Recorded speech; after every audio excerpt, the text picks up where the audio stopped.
DVV Trophy, the final race of the season and the first outing for the new rainbow jersey. Celine Del Carmen Alvarado, Sanne Cant in the Belgian champions jersey, Annemarie Hurst, Inge van der Heijden, all fast off the start line, but it would be Annemiek van Alphen in the black, blue and red that would get the best starts out of everyone.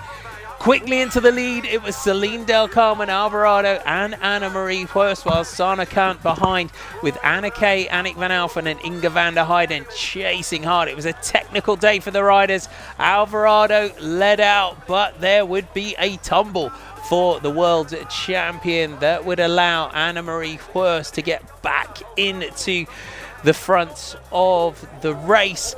She went down heavy, but she picked herself up, none the worse for wear, and Hurst got back into contention.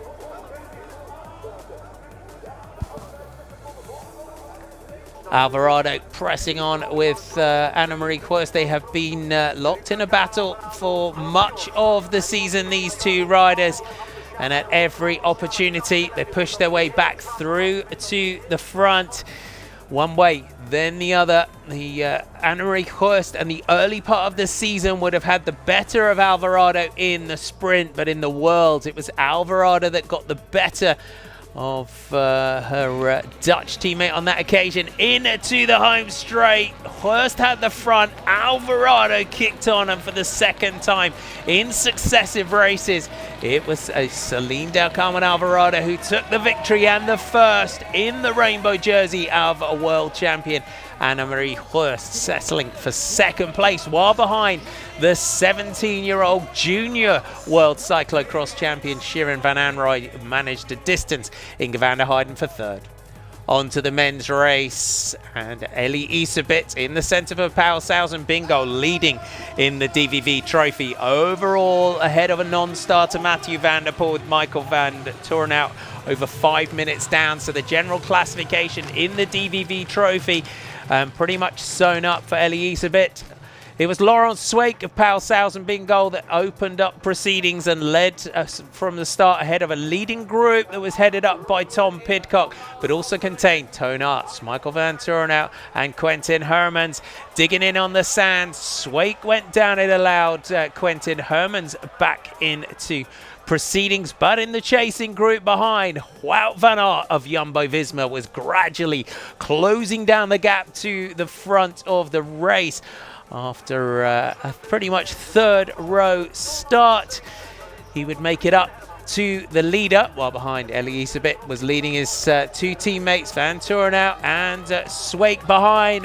Wout van Aert got the front, and it would be his race from there on in. A mechanical problem for Quentin Hermans would mean that he would need a bike change, but the Jumbo-Visma man was looking to take his first cyclocross victory since Pontchâteau in January 2019. He was opening up a gap and looking like the Wout van Aert of old. The chasing group behind was coming together as the likes of Toon Aerts got back into contention. Van Aert could not let up at all. He was pressing on at the front and holding his advantage over the second placed man into the final section of planks. Lars van der Haar had got the front, while at the head of the race, well, Van Aert was riding to victory.